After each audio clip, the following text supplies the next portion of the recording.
The Ashby chapel was full of kin and servants when Lord Simon Ashby, in the middle of his own daughter's christening, shoved the priest aside and pointed at the infant the nurse held over the baptismal font. "Stop this," he said, in a voice that carried to the farthest corner of the chapel. "This child does not carry my blood." The silence that followed had the weight of a stone slab dropped upon every chest present. Rose Ashby, standing beside the font with her hands still warm from holding her daughter minutes before, did not scream or faint as Lord Simon perhaps expected. She only looked at him with eyes that did not tremble. "What are you saying, Simon?" she asked, with a calm that unsettled more than one of those present. "This child is yours. This is Eleanor, our daughter. She is the daughter of whoever you received in my absence, Rose," he answered, with a calculated cruelty that surprised even his own kin. "I have a son, born of a woman who has given me what you never could in 20 years, an heir." A murmur of horror ran through the chapel. The child's godfather, a distant cousin of Lord Simon, stepped back not knowing what to say. The priest, young and newly arrived at Ashby, looked from side to side, not fully grasping the magnitude of what he was witnessing. It was then that a trembling but firm voice rose from the back of the chapel. "Stop the christening, I beg you," said Father Aldous, the elderly retired chaplain of Ashby, advancing with unsteady steps through the crowd, his face pale as wax. "Before another word is spoken about this child's blood, there is something that must be examined." Lord Simon turned to the old man with an expression of annoyance. "Father Aldous, this matter does not concern you. You retired from this chapel years ago." "I retired from the office, Lord Simon, not from memory," the old man answered, with a dignity that silenced even the Lord of Ashby himself. "And there is something in this chapel's memory that you yourself have forgotten, or perhaps never fully knew." No one in the chapel, not even Rose, understood in that moment what Father Aldous meant. But something in his voice, something in the urgency of his words, was enough for the priest, hesitating, to decide to postpone the conclusion of the christening until the matter could be clarified before proper witnesses. To understand how we arrived at this moment, unaware that the true proof of Eleanor's blood was already written, generation after generation, in a register kept in the chapel's own chest, we must go back several months, to the days when Rose still lived in the happy ignorance of a betrayal being woven under her own roof. Before we continue with this story, tell us in the comments, where are you watching this video from?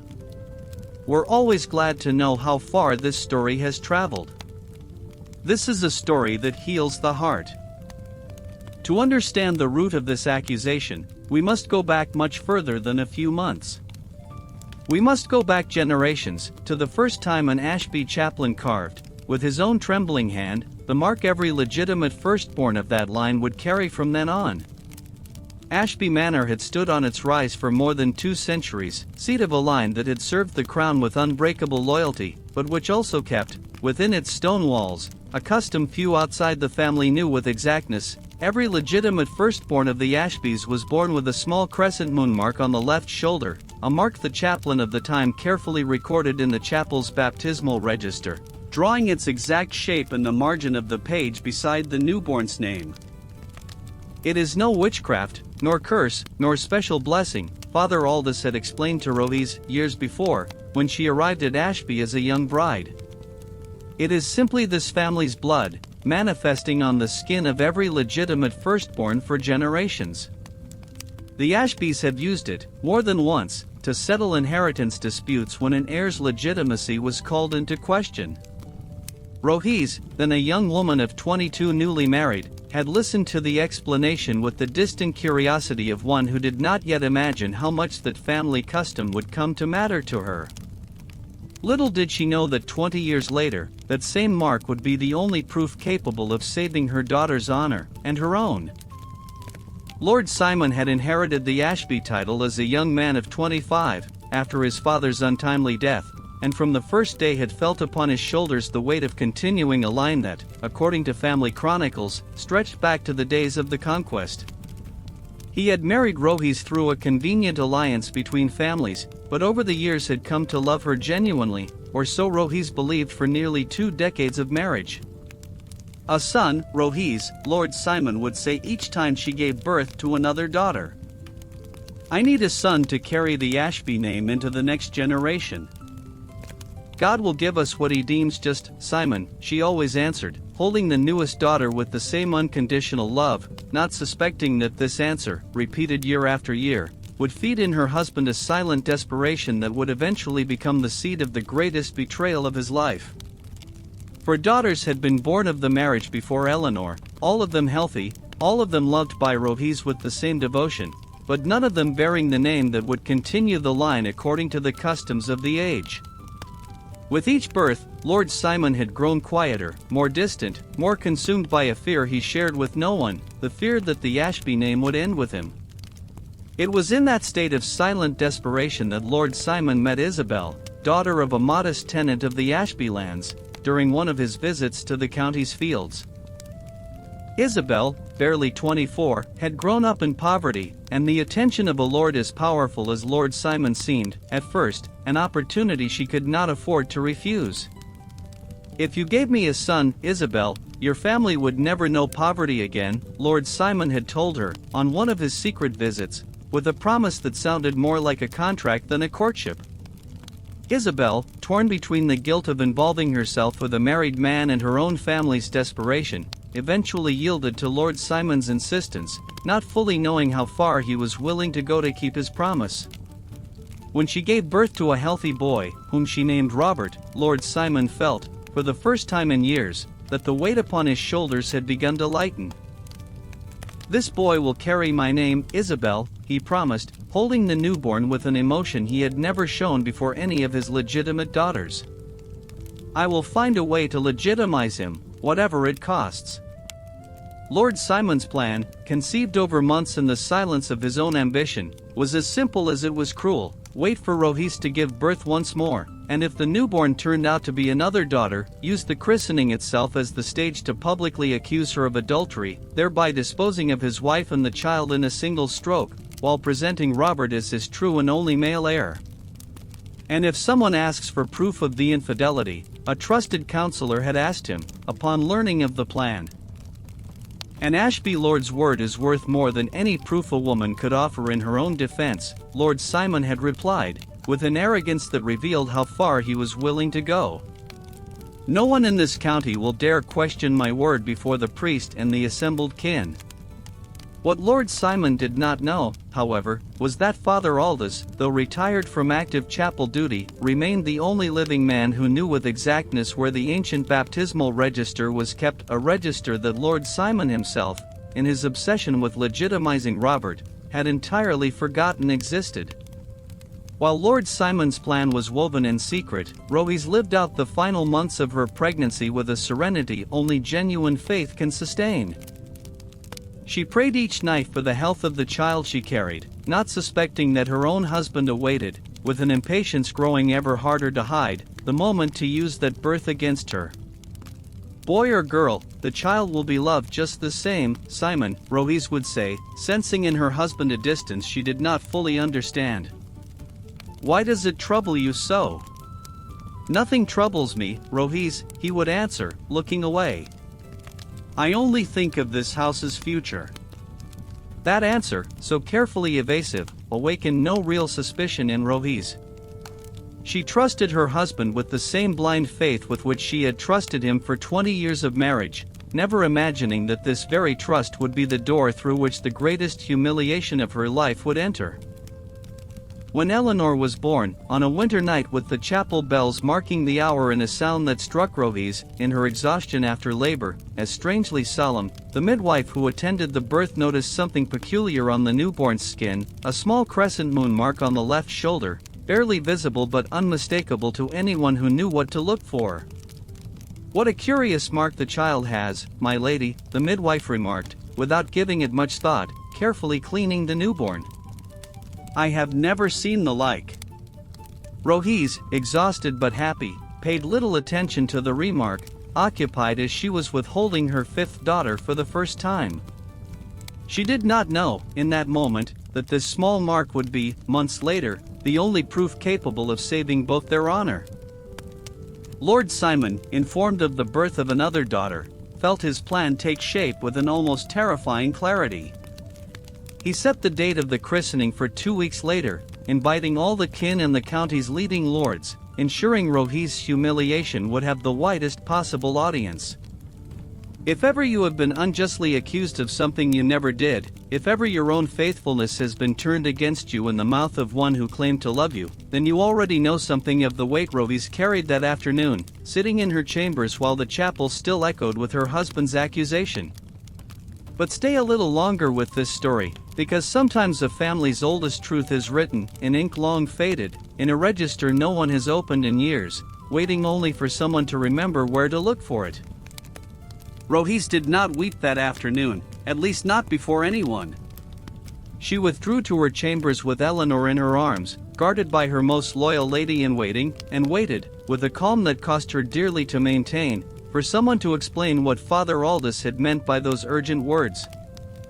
Father Aldous had baptized Lord Simon 40 years before, when the Lord of Ashby himself was but a newborn in his mother's arms, and it was he himself who, following the custom passed down by his predecessor in office, had examined the infant Simon and recorded in the baptismal register the crescent moon mark found on his left shoulder, identical to the one he had seen on his father and grandfather before him. It is a custom going back 5 generations, as the chaplain who trained me in the office once told me, Father Aldous explained to Rohi that same night, when he finally managed to speak with her in private. Every legitimate Ashby firstborn is born with this mark. Not every child, only the legitimate firstborn of each generation. It is, according to the oldest family chronicles, a sign God left in this family's blood after an oath sworn by the first Lord of Ashby in the days of the conquest. And why did you never tell me of this before, Father? Rohi asked, feeling an important piece of a confused puzzle begin to fall into place in her mind. Because it is a custom invoked only in cases of disputed legitimacy, my child, and until today I never thought it would be needed in this generation. But when I saw Lord Simon point at your daughter before the whole chapel, I remembered something I should have verified weeks ago. What did you remember, Father? Rohi asked, her heart racing. That Lord Simon's own mark, recorded in the baptismal register the day I myself baptized him, is identical, line for line, to a mark I saw only days ago, on the shoulder of your daughter Eleanor, when the midwife called me to bless her shortly after her birth. Rohi felt the breath leave her chest, a mixture of relief and a fury she could barely contain. Then the child does carry his blood. The mark proves it. I believe so, my child, but my believing it is not enough. The baptismal register must be presented before proper witnesses, and Eleanor's mark must be formally examined, so that no one may ever again doubt your daughter's legitimacy. And I fear that Lord Simon, if he suspects what that register contains, will do everything in his power to ensure it never comes to be presented. While Rohi and Father Aldous spoke in the privacy of her chambers, Lord Simon met with Isabel at a discreet inn outside Ashby, celebrating what he considered the success of the first phase of his plan. Everything went as you hoped, Simon, Isabel told him, though with a worry in her voice she could not fully hide. But what if someone defends Lady Rohi? She is well loved in the county.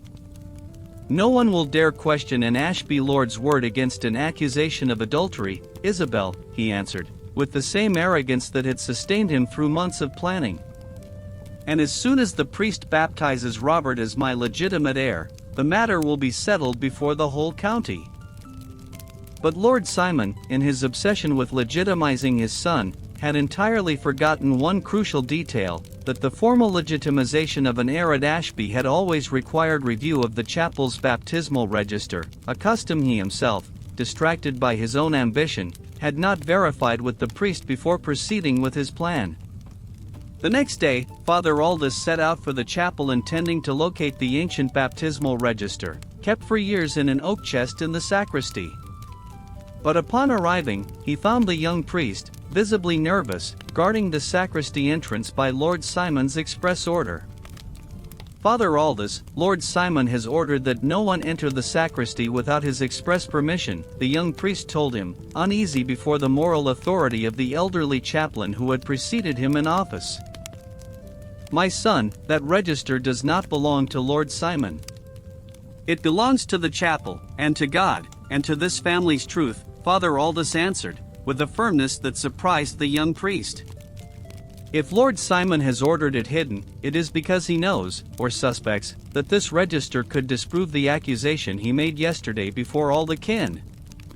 The young priest, torn between the loyalty owed his lord and the moral authority of the elderly chaplain, hesitated long before answering. "Give me a few days, Father. I must think this over carefully, and perhaps consult the bishop before disobeying a direct order from Lord Simon." That night, Rohis received a visit from her most loyal lady-in-waiting, who brought troubling news gathered among the manor's servants. "My lady, it is said Lord Simon plans to send you to a convent before the month is out, claiming your presence at the manor is already an unbearable scandal for the family." Rohis felt the ground shift beneath her, but she did not let fear paralyze her. She knelt before the small image of the Virgin she kept in her chambers, the same one before which she had prayed through 20 years of marriage, and found in prayer a strength she did not know she still possessed. "My lady, do not let the lie triumph over my daughter's truth. Give me the strength to hold on until that register is found, and give Father Aldous the wisdom to find the path toward justice." It was in that very prayer that Rohis found the resolve not to give up, not to accept silent exile to a convent without first exhausting every possibility that the truth, written generations before in a forgotten register, might finally come to light.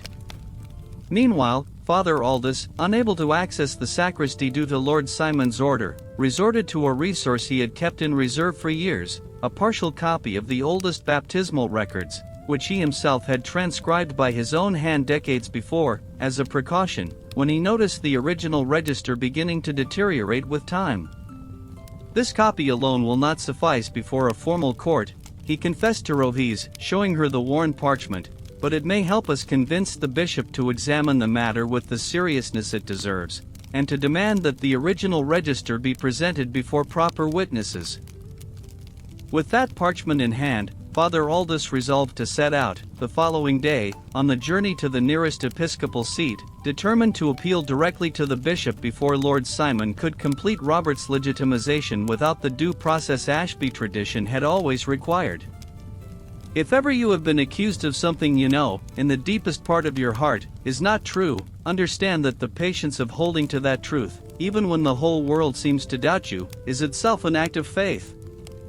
Justice sometimes takes longer than we would wish, but when the truth is carved as deeply as a mark on skin, sooner or later it finds its way into the light. Father Aldous's journey to the episcopal seat took 3 full days, during which Rohis remained at Ashby Manor, subjected to an increasingly suffocating isolation imposed by her own husband. Lord Simon, sensing time was working against him while the elderly chaplain sought ecclesiastical support, decided to accelerate his own plans. "Rohis will not leave her chambers until this matter is settled," he ordered the manor servants, though his true intent was to keep her isolated from any possible ally before she could organize an effective defense. Rohis, confined but not defeated, spent her hours caring for Eleanor and praying for Father Aldous's return with favorable news, while each day that passed without word fed in her a fear growing ever harder to contain. Meanwhile, at the inn where he met with Isabel, Lord Simon began to show signs of an impatience bordering on desperation. "The priest has still not agreed to baptize Robert, Isabel. He says he needs more time to consult the matter with his superiors." "And if Father Aldous manages to convince the bishop to investigate?" Isabel asked, growing ever more anxious about the consequences a larger scandal might bring upon her and her son. "Then I shall make certain that register never reaches the bishop's hands," Lord Simon answered, with a determination that revealed how far he was willing to go to protect his plan. That very night, Lord Simon returned to the manor with the express intention of locating and destroying the baptismal register before Father Aldous could return with the episcopal authority needed to demand its formal presentation.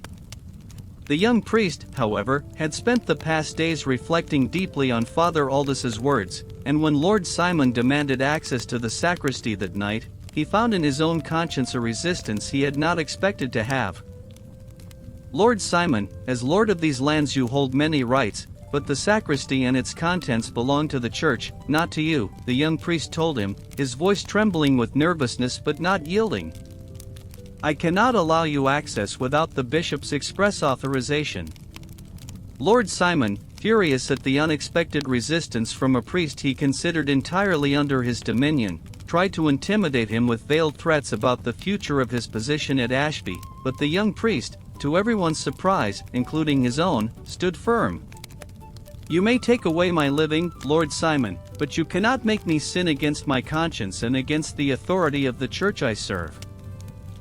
Frustrated by the priest's resistance, Lord Simon sought another way. He persuaded one of his most loyal servants, a man named What who had served him for years, to force entry into the sacristy during the night, while the priest slept.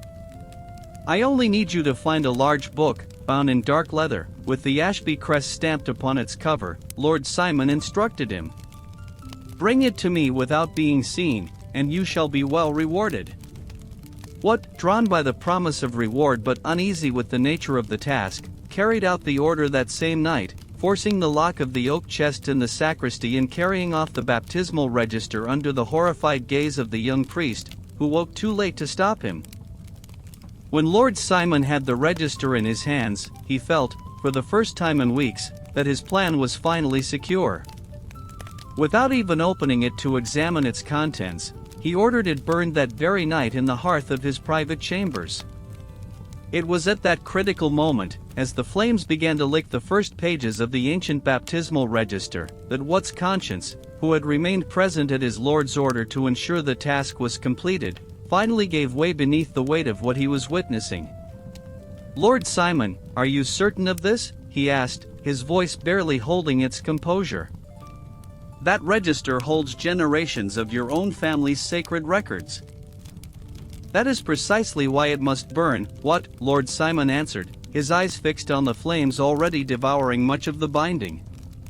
"No ancient record shall stand between my son and his rightful place as heir of Ashby." But as the flames consumed the outer pages of the register, something Lord Simon had not foreseen occurred. The fire, fed by the old, dry wood of the chest in which it had been kept for decades, spread with unexpected speed toward the curtains near the hearth, forcing Lord Simon and What to flee the room before the flames could consume the register entirely. When the manor's servants finally managed to put out the fire, hours later, they found among the ashes of Lord Simon's chambers the partially charred remains of the ancient baptismal register. The outer pages had been nearly consumed, but the center of the volume, protected by the very thickness of the surrounding pages, had survived with only minor damage. The young priest, alerted by the smoke and flames, ran to Lord Simon's chambers before the servants could fully clear away the fire's remains, and managed to rescue the partially burned register, hiding it beneath his own cassock before anyone else could notice his involvement. "God forgive me for what I am about to do," he murmured to himself, hurrying toward the manor's stables, "but I cannot let the only proof of that child's legitimacy be lost forever." Mounting the fastest horse available in the stables, the young priest set out that very night for the episcopal seat, hoping to meet Father Aldous along the road, or to arrive before him with the physical evidence that now, more than ever, was urgent to present before the bishop.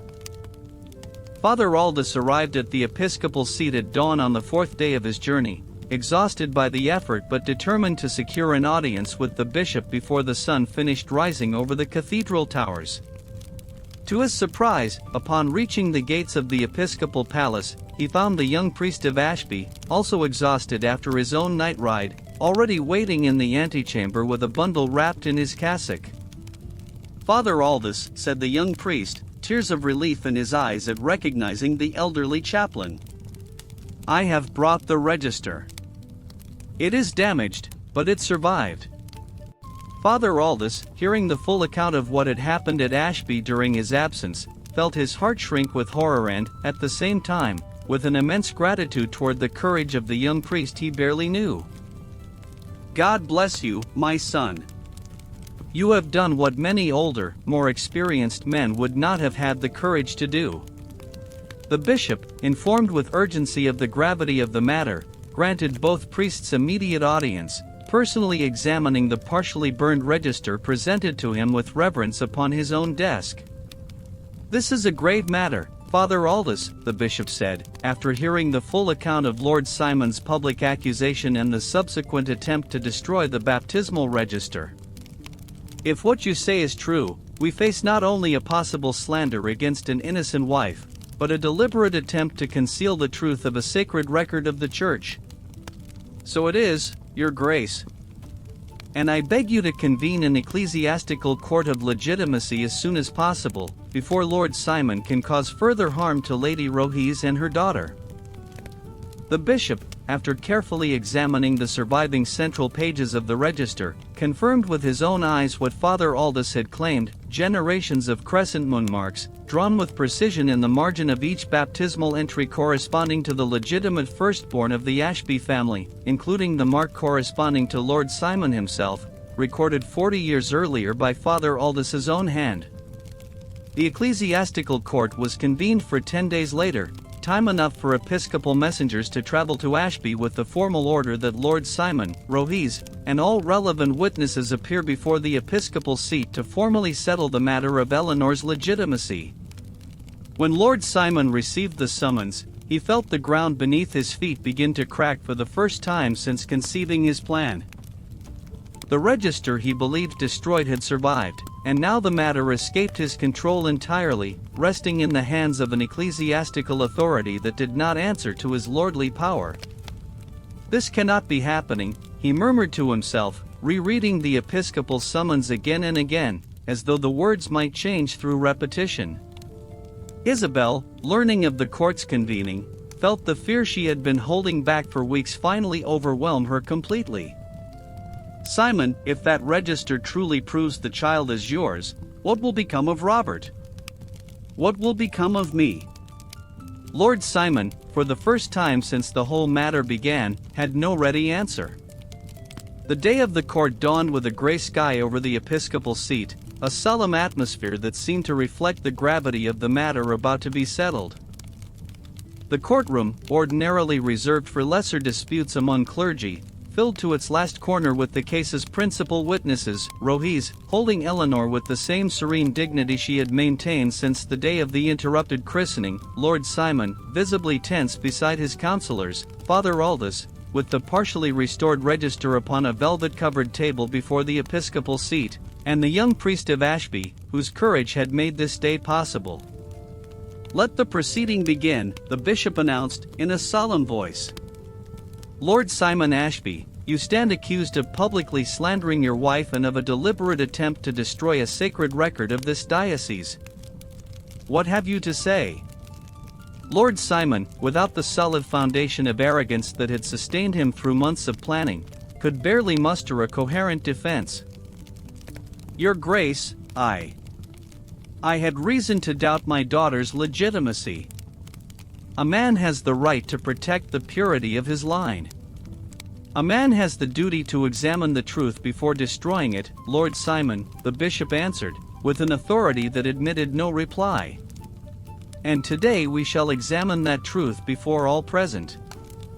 Father Aldous was called to testify, presenting before the court the baptismal register and explaining in detail the centuries-old Ashby custom, the crescent moon mark, and his own testimony of having personally examined both Lord Simon's mark, recorded 40 years before, and newborn Eleanor's mark, examined only weeks earlier.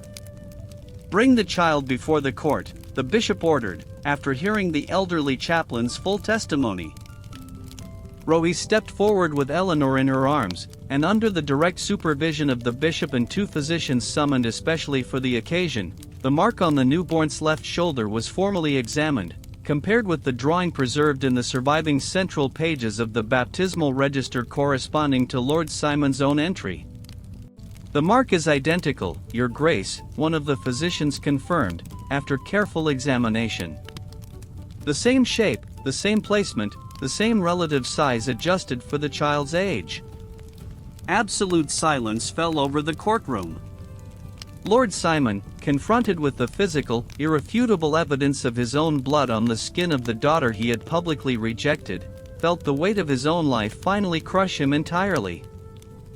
"Lord Simon Ashby," the bishop declared, his voice charged with final authority, "this court declares Eleanor Ashby to be the legitimate daughter of yourself and Lady Rohise Ashby, beyond all doubt, as proven by this diocese's sacred record and by the physical examination conducted before proper witnesses. You are ordered to publicly retract your accusation of adultery against your wife, and Robert's claim, the son of Isabel, who does not bear the mark of the Ashby line according to the records here presented, shall be examined separately in a later proceeding." Rohise, with tears finally breaking the dignity she had held through weeks of public humiliation, embraced Eleanor with a gratitude no words could fully express, while Father Aldous, exhausted but triumphant, crossed himself in silence, thanking God for having had the strength to complete that journey. Lord Simon, defeated before the whole room, found no more words to defend himself. The truth, written generations before in the very skin of his own family, had spoken with a clarity no lie could ever disprove. The days following the ecclesiastical court's verdict brought Ashby a transformation no one in the county could have anticipated months before. Lord Simon, compelled by the episcopal sentence to publicly retract his accusation against Rohise, appeared before the whole assembled kin in the very chapel where he had interrupted Eleanor's christening, this time to acknowledge his error before all. "I have slandered my wife and attempted to destroy a sacred record of my own family, blinded by a fear I did not know how to control," he declared, in a voice that barely retained the pride that had characterized him his whole life. "Before God and before this kin, I acknowledge Eleanor as my legitimate daughter, and I ask Lady Rohise's forgiveness for the harm I have caused her." Rohise, present at the ceremony with Eleanor in her arms, heard her husband's words with an expression mixing the relief of justice finally done with a deep sorrow for 20 years of marriage that would never again be the same. "I forgive you, Simon, for so my faith teaches me," she answered, with a dignity that impressed all present. "But the harm you have done this family will take long to heal, and words alone will not heal it." Robert's case, examined separately as the bishop had ordered, concluded weeks later with a resolution that, though painful, proved just according to the customs and laws of the age, without the mark of the Ashby line, and without a formal marriage between Lord Simon and Isabel, the boy could not be recognized as legitimate heir to the title, though Lord Simon, in a gesture that surprised more than one, insisted on generously providing for his upkeep and education, acknowledging at least his biological fatherhood before a notary. "The child is not to blame for his father's ambition," Lord Simon told Father Aldous, in one of the few sincere conversations he held after the verdict. "Robert will grow up knowing who his father is, even if he never bears the Ashby title." Isabel, for her part, accepted a dignified allowance that allowed her to leave the county with her son, beginning a new life far from the scandal her relationship with Lord Simon had caused, without the resentment of a defeated villain, but with the quiet resignation of a woman who had made a mistake, yet who genuinely loved her son and wished for him a future far from the shadows of the past.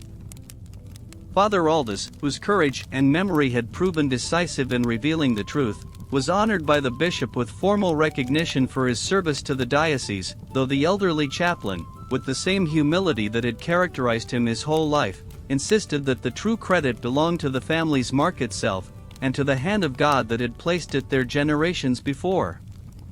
"I only remembered where to look for the truth, my child," he told Rohise, in one of his last visits before age finally kept him from traveling. The truth itself was already written, waiting patiently for someone to have the faith to go and find it.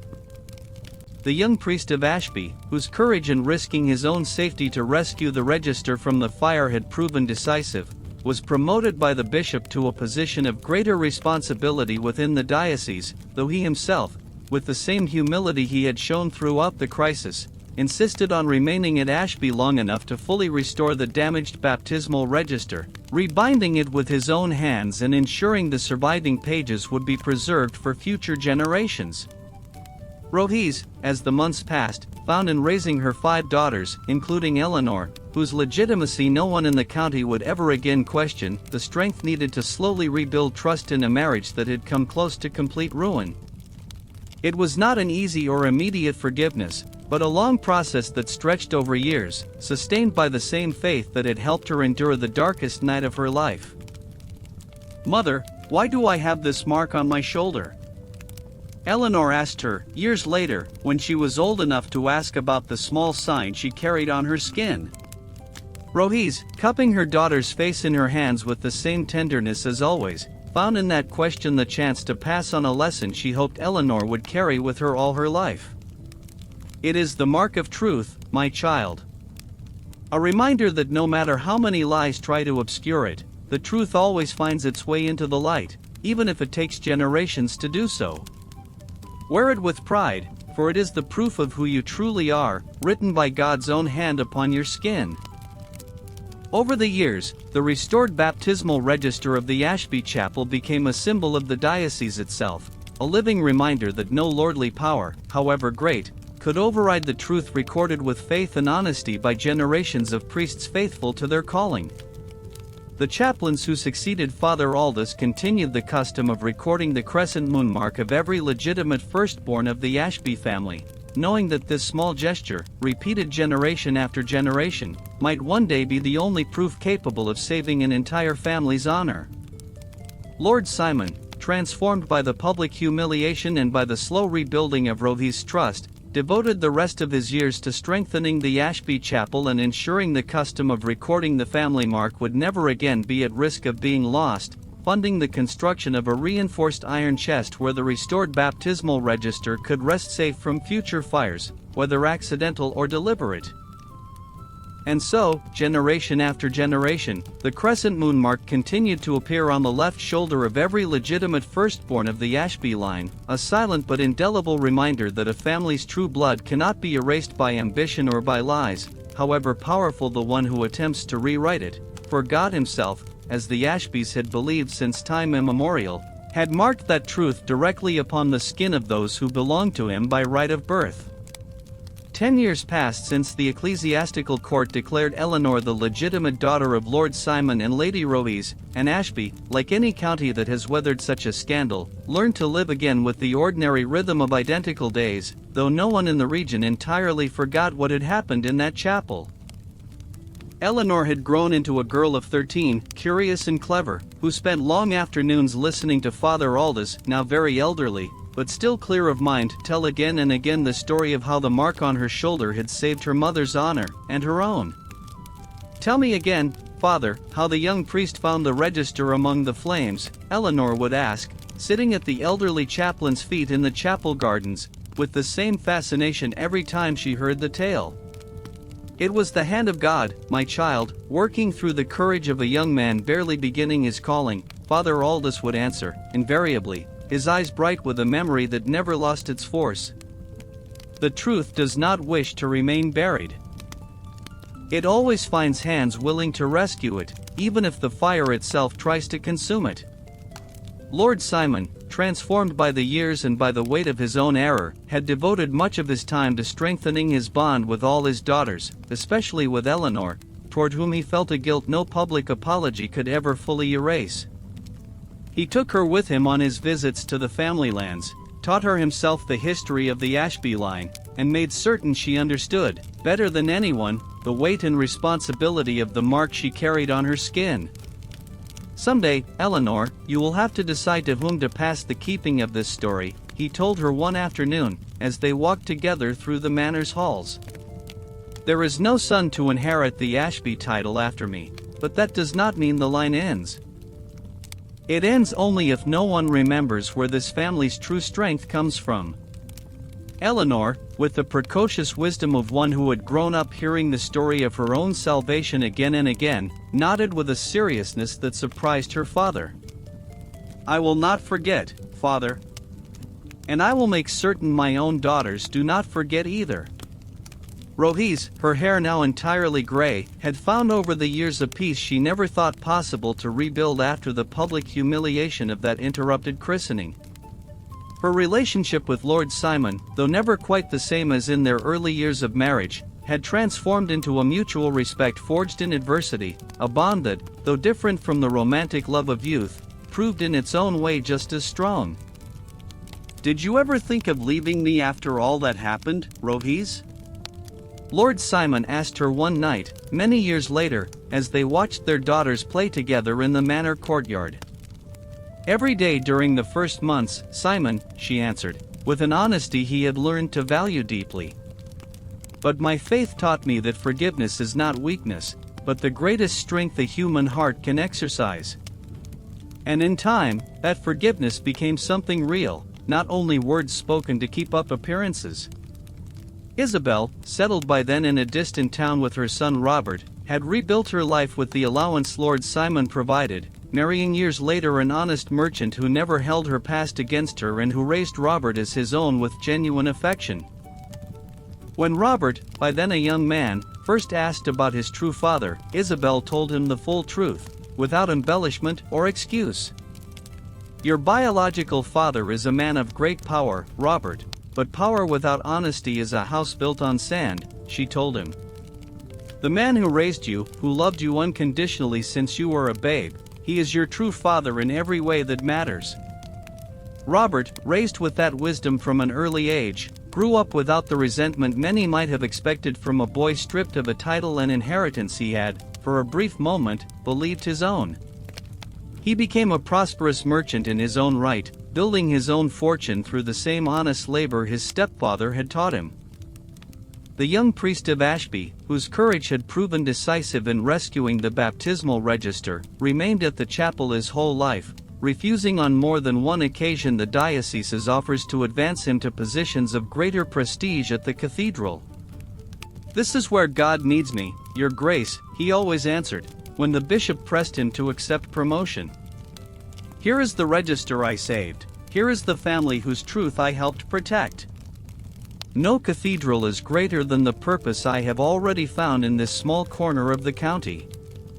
Over the years, he became the formal keeper of the restored baptismal register, personally ensuring each new generation of the Ashby family was examined with the same care and reverence he himself had learned from Father Aldous, passing the custom on to his own successor decades later, with precise instructions on how to protect that sacred record from any future threat, whether fire, ambition, or the simple indifferent passing of time.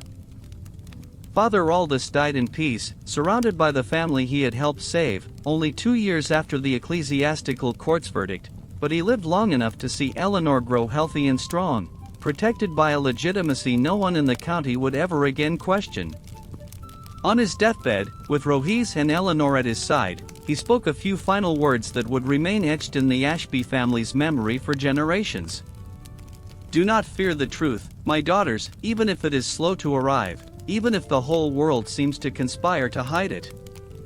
God writes his own justice in places man would never think to look, whether in the skin of a newborn or in the yellowed pages of a register forgotten at the bottom of a chest. Trust in that justice, though the wait be long and the road dark."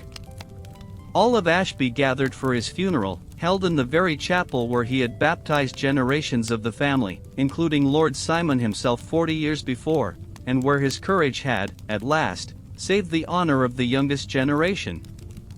Eleanor, grown to adulthood, married years later a young nobleman of a neighboring family, and when she gave birth to her first child, all in the Ashby chapel held their breath, waiting to see if the crescent moon mark had passed to the next generation. When the midwife confirmed the small mark's presence on the newborn's left shoulder, a collective sigh of relief and joy swept through the whole chapel.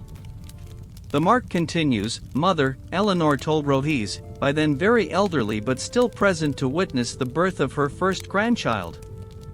"This family's truth is still alive." Rohis, holding her newborn grandchild with the same hands that had held Eleanor 20 years before at that interrupted christening, felt a long and painful circle at last close with the sweetness only true justice can bring. "Still alive, my child, and it will remain alive as long as someone is willing to remember where it comes from and why it matters." That is this family's true inheritance, not the title, nor the lands, but the memory that truth, sooner or later, always triumphs over lies, however powerful the one who tries to sustain them. And so, generation after generation, the crescent moon mark of the Ashby line continued appearing on the skin of its legitimate firstborns, a silent but indelible reminder of a winter's night when a christening was interrupted by a lie, and of the truth that, written generations before by faithful hands, at last found its way into the light. The diocese's chroniclers, learning over the years of the scale of the scandal that had shaken the Ashby family and of the extraordinary way the truth had finally been revealed, decided to devote a full chapter of the episcopal chronicles to the case, carefully documenting every detail of the process, from the public accusation in the chapel to the final sentence of the ecclesiastical court. Let it be recorded, for those who come after us, that not even the power of a lord of these lands can override a sacred record kept in faith, wrote the episcopal scribe charged with that chronicle, many years after the events, when nearly all the direct participants had already passed. The crescent moon mark of the Ashby line remains, to this day, silent testimony that the truth, though men try to burn it, never fully dies. That chronicle, preserved in the episcopal archive alongside the diocese's most important documents, served for generations as warning and example for other noble families of the county facing similar disputes of legitimacy, cited again and again by later ecclesiastical judges as precedent for the importance of sacred records over unfounded accusations. Ashby Manor, as the decades passed, became a minor place of pilgrimage for those who heard the story of the crescent moon mark, curious travelers who stopped in the county only to see the chapel where the famous interrupted christening had taken place, and to glimpse, if fortunate enough to meet some family member willing to show it, the small mark that still appeared, generation after generation, on the left shoulder of every legitimate firstborn. Rohe's and Lord Simon's descendants, raised from childhood in the importance of that story, developed over time a particular family tradition. Whenever a new firstborn was born and the presence of the mark confirmed, the whole family gathered in the chapel for a special service of thanksgiving, distinct from the formal christening, in which the full account of how that mark had saved the family's honor generations before was read aloud before all present. Never forget where this family's strength comes from, the father of the time would always say, addressing the gathered children. It does not come from the lands, nor the title, nor the wealth accumulated across the centuries. It comes from the truth, held with faith, even when the whole world seems determined to deny it. What, the servant who had taken part in the attempt to destroy the baptismal register at Lord Simon's order, lived the rest of his days haunted by guilt over that night, though Lord Simon, in a gesture of genuine contrition after the court's verdict, never formally punished him, acknowledging that the true responsibility for the act rested upon his own shoulders, not those of a servant who had simply obeyed orders. Forgive me, Lord Simon, for having been willing to burn the truth of your own family, what told him, years later, in a conversation the two men, both by then elderly, held in the manor gardens. I did not think, in that moment, of the consequences of what I was doing. The forgiveness you must ask is not mine, but God's own, Lord Simon answered, with the wisdom only years and genuine repentance can grant. I was the one who gave you the order, blinded by my own ambition. If anyone must carry the weight of that night, it is I, not you. That conversation, held in the old age of both men, became one of the last important reconciliations of the long and complicated story that had begun with Eleanor's interrupted christening, a reminder that even the darkest acts can, with time and genuine repentance, find their own form of redemption. The young priest, by then an elderly and respected clergyman throughout the county, spent his final years instructing the new chaplains arriving at Ashby on the sacred importance of baptismal registers, always insisting that no earthly power, however great, should ever have unrestricted access to documents that belonged, ultimately, to God and to the truth of the families they served. Always remember this story, my sons, he would tell the young priests who came under his instruction. A baptismal register is not merely ink on parchment. It is the sacred memory of entire generations, and that memory must be protected with the same devotion you would show the Blessed Sacrament itself. When he finally died, by then very elderly, he was buried beside Father Aldous in the small chapel cemetery at Ashby, both men honored with headstones that, though simple, bore the same inscription the Ashby family had chosen to dedicate to them in eternal gratitude, guardians of the truth, when the whole world seemed willing to deny it. Robert, Isabel's son, maintained over the years a cordial and distant relationship with his biological father, visiting Ashby occasionally but never claiming any right to the title or lands that, according to the sacred records, had never legitimately been his. He built his own fortune as a prosperous merchant, eventually marrying the daughter of a merchant from a distant port town, and raised his own children with the values of honesty and hard work his stepfather had instilled in him from childhood. My true inheritance was not a title, my children, he would tell his own grown children, when they asked about the story of his birth. It was the lesson that a man's dignity does not depend on the blood running through his veins, but on the honest choices he makes every day of his life. That lesson, passed down with the same care the Ashby family passed down the story of the crescent moon mark, became Robert's own legacy, different from but just as valuable as the legacy Eleanor carried written on her skin. As the centuries passed, the story of Rohis, Lord Simon, Eleanor, and the interrupted christening in the Ashby Chapel gradually became legend, told and retold at the county's fairs and markets, each time with more embellishment than the original facts perhaps contained, but always keeping, at its core, the same lesson Father Aldous had meant to convey that afternoon when he interrupted the christening with his trembling voice, that the truth, held with faith and patience, always finds its way into the light, no matter how many try to bury it beneath lies or flames. And so, generation after generation, the crescent moon mark of the Ashby line kept appearing, silent and faithful, on the skin of every legitimate firstborn, an indelible reminder that a family's true nobility lies not in the power it holds over others, but in the honesty with which it faces, sooner or later, the truth of its own blood.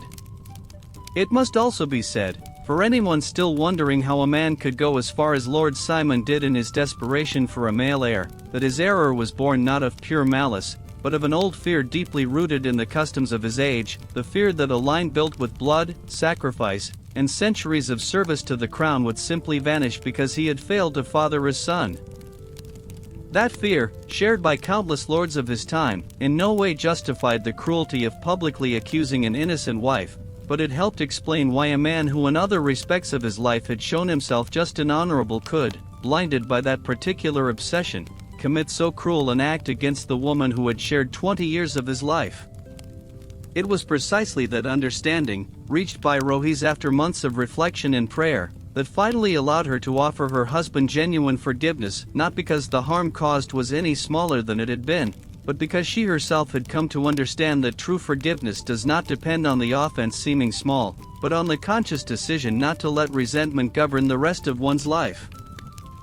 Resentment is a prison we build for ourselves, my child, Rohis told Eleanor, many years later, when Eleanor faced her own difficulties in her marriage. To forgive does not mean forgetting what happened, nor pretending it did not hurt. It means deciding that the pain of the past will not govern the decisions of the present or the future. The bishop who had presided over the ecclesiastical court, in his own old age, often cited the Ashby case as a formative example for the young clergy under his instruction, insisting that ecclesiastical justice must always seek objective truth above any pressure of power or social influence, no matter how powerful the accuser or how vulnerable the accused might seem. I remember that day as though it were yesterday, he would say, by then with hair gone entirely white. A powerful lord, certain his word alone would be enough to destroy an innocent woman, confronted with the silent evidence of his own family's blood. No earthly court can ignore proof so clear, no matter who feels uncomfortable with its consequences. Those words, repeated for decades to generations of young priests who passed through his instruction, helped shape a tradition of ecclesiastical justice in the region that valued, above all else, the careful examination of physical and documentary evidence over mere verbal accusation, a legacy that, though less known than Eleanor's own story, proved just as lasting in its impact on the county's justice.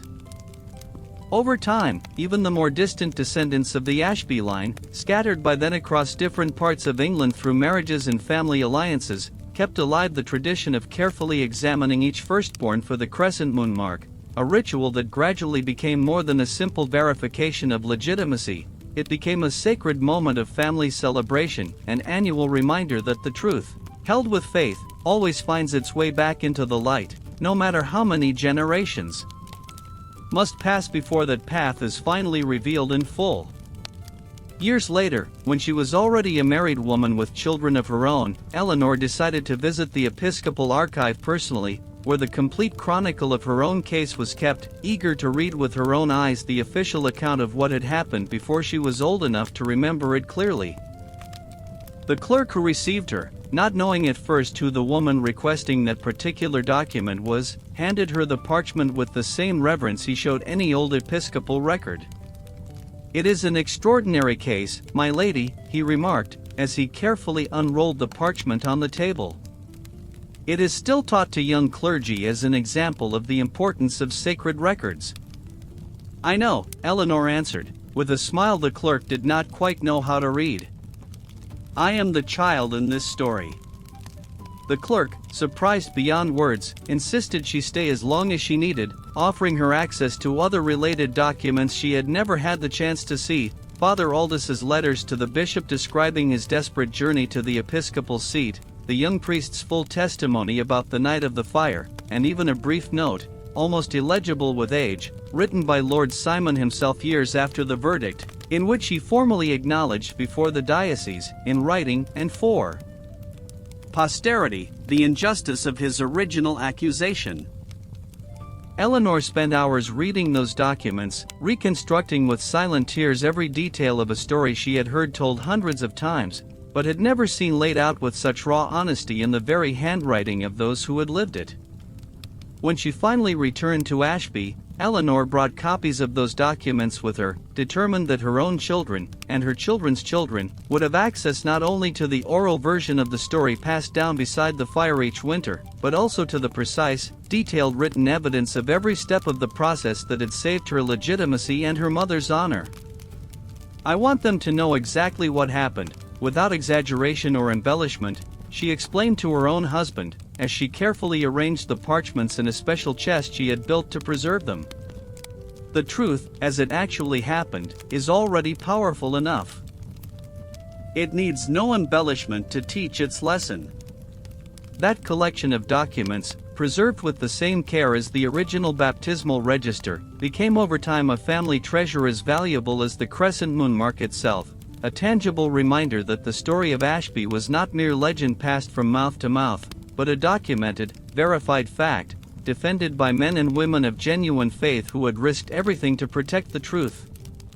The bishop, in the years that followed the verdict, also established a formal rule for the whole diocese, inspired directly by the Ashby case: no lord, however powerful, could henceforth request the removal or private examination of a baptismal register without the presence of at least 2 independent ecclesiastical witnesses, a safeguard designed specifically to prevent the temptation that had consumed Lord Simon from ever repeating itself unpunished in another family of the region. Let no other father, confused by fear, ever again attempt to erase the truth of his own blood without the church itself standing in his way, the bishop declared, when he promulgated the new rule before the assembled clergy of the whole diocese. That provision, adopted first at Ashby and later extended to neighboring dioceses, became over time common practice across much of England, a quiet but lasting legacy of Rohis and Eleanor's story that reached far beyond the boundaries of the Ashby family itself, protecting generations of families who would never know they owed that protection to an unjust accusation made in a small chapel, decades before. Those who knew Rohis in her final years often said they never once saw her embittered, not even in the darkest days of the public accusation, when everything seemed lost and her own husband's betrayal weighed upon her like a slab impossible to lift. She carried, they said, a strange peace, almost inexplicable to anyone who did not know the quiet depths of her faith, the calm certainty that the truth, upheld with patience, would always eventually come to light, however long and painful the road might be. It was that very peace, more than any proof presented before the court, that sustained Rohis through the darkest weeks of that trial, and it was that same peace which, in time, the whole county learned to recognize as the true mark of a life lived with integrity. the eldest children of Rohis and Lord Simon, already adolescents when the scandal of the interrupted christening occurred, carried for years the emotional scars of having witnessed their mother's public humiliation, and though in time they came to understand the full weight of what had been at stake, their relationship with their father was never again quite the same as before that day. Lord Simon, aware of the distance he himself had created, devoted much of his final years to patiently and humbly rebuilding the trust he had lost with each of his children, never demanding a forgiveness that was not his to demand, but earning it, day by day, through consistent deeds that finally spoke louder than any word of apology. Over the generations, even the manor's servants developed their own quiet tradition connected to the crescent moon mark. Whenever a new firstborn of the family was expected, the household staff would gather informally the night before the birth to pray together for a safe delivery, and, unspoken among them, for the appearance of the mark that would settle any doubt before it could ever be raised. This custom, born spontaneously among people who had lived through the scandal or heard it told by their elders, endured for well over a century, a testament to how deeply the story had embedded itself not only in the family's memory, but in the memory of everyone who called Ashby home. A traveling minstrel who passed through the county many years after the events, having heard a shortened version of the tale at a wayside inn from an old traveler who barely remembered its exact details but retained its essential heart, was so moved by what he heard that he composed a complete ballad dedicated to the story of Rohis and Eleanor. That ballad, of which only fragments survived into later ages, spread through fairs and markets across the region, sung by minstrels who perhaps never knew for certain how much of what they sang was historical fact and how much had become legend, embellished by generations of storytellers. That ballad, according to some of the few copies that survived in private collections of the nobility, always began with the same lines: "In the chapel of Ashby, beneath the winter sky, a mother held her daughter, while the light tried, in vain, to smother the truth God had written upon her skin." And though the exact melody was lost with the passing centuries, the spirit of those verses, the memory of a mother who never stopped holding her daughter through the worst of accusations, remained alive in the oral tradition of the county for generations, passed from grandparents to grandchildren beside every winter fire, just as Eleanor herself had insisted it should be passed on, honestly, without unnecessary exaggeration, faithful to what had truly happened on that cold night when a christening was interrupted by an accusation that the family's own blood would eventually disprove. Because in the end, when every forged accusation has crumbled and every earthly judge has already pronounced their final sentence, what remains is only the truth written in one's own blood, impossible to erase however hard power or ambition may try. That is the one inheritance no fearful husband, no bribed servant, and no vengeful flame could ever take from a family like Rohis, the calm certainty that blood does not lie, even when men, gripped by their own fears, sometimes try to make it so. The bishop's new rule requiring independent witnesses for any examination of a baptismal register proved its worth many decades later in a wholly unrelated dispute in a neighboring county, when a distant cousin of a noble house attempted a scheme uncomfortably similar to Lord Simon's own. Because the safeguard the Ashby case had inspired was already firmly in place, that second attempt collapsed within days rather than months, sparing the innocent family involved the long ordeal Rohis had once endured.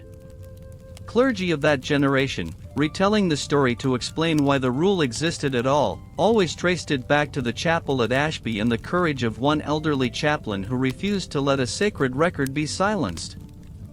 Even the countless ordinary folk of Ashby who simply watched the christening unfold that day carried the memory of it long after, telling their own children never to trust a loud accusation over a quiet truth. It became, in its own modest way, a lesson the whole village absorbed alongside the family it had happened to, that public shame proves nothing on its own, and that the loudest voice in a room is not always the one telling the truth. The small stone carving added to the chapel wall near the font, a modest crescent moon ringed by carved rays of light, commissioned by Lord Simon himself in the years after the verdict, became, over time, a quiet place of prayer for other women of the county who found themselves accused unjustly within their own marriages. Many of them never learned the exact origin of the carving, only that generations of Ashby chaplains had welcomed such women without question, offering shelter and a listening ear, keeping alive, without fully realizing it, the same compassion Father Aldous had shown Rohis on the darkest night of her life. And so, whoever visits the lands that were once the county of Ashby may still hear, if they listen closely enough to the tales of the oldest villagers, the distant but still living echo of a story that continues to be told not for its strangeness or its drama, but for the simple and ever-relevant truth it holds, that no truth held with a pure heart is ever truly lost, however long the road it must travel before it finally finds its way home. May whoever hears this story today, in whatever land they live, find in it a reason to keep holding to whatever quiet truth they carry, without expecting immediate vindication, trusting that the same providence that watched over Rohis for so many painful weeks watches also, silent and patient, over every honest heart that today, in some corner of the world, waits for the truth to finally be seen. Because in the end, when every false accusation has crumbled and every earthly judge has already spoken their final word, what remains is only the quiet dignity of a life lived honestly, the one inheritance no jealous husband, no bribed servant, and no vengeful fire could ever take from a woman like Rohis, the calm certainty of having stood, every single day of her life, on the right side of a truth that only God, in His own time, was ever meant to reveal. Thank you for staying with us to the end of this story. May every dawn find you willing to hold to your own truth, whatever shape it takes, without fear that the world will be slow to recognize it. And so ends, amid the quiet glow of chapel candlelight and the distant echo of Ashby's bells, the story of a mother who never let go, of a daughter marked by truth itself, and of a justice that, though it took weeks to arrived at last complete, clean, and true, like the dawn breaking over the towers of a manor that finally learned what its own blood had always known. May this story remain carved, forever, in the heart of whoever hears it, that of a mother who did not break, a daughter marked by truth, and a family that learned, through pain, that blood is measured not in words but in deeds. If this story touched your heart, remember to share it with whoever needs to hear it most today, and come back soon to this corner of medieval stories, where faith, justice, and the quiet truth of blood always, sooner or later, find their way back home. May the peace of God accompany every reader, every listener, every heart that today holds a truth the world does not yet recognize, trusting that, like the mark on Eleanor's shoulder, that truth will one day speak for itself. Amen. And when someone, even today, pauses to ask what the true lesson of this story is, the elders of those lands always answer the same way, that it was not the court's sentence that made Rohi's life just, but the life itself, lived honestly day after day for 20 years, that made it inevitable justice would eventually reach her. The sentence was only the moment the whole world finally saw what God, and a few faithful hearts like Father Aldous's, had always known.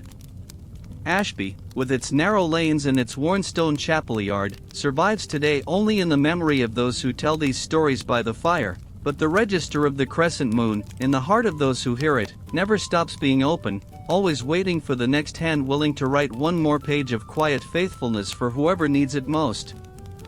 Come back soon for another story like this one, and carry with you, wherever you go, the quiet memory of a mark written by truth itself.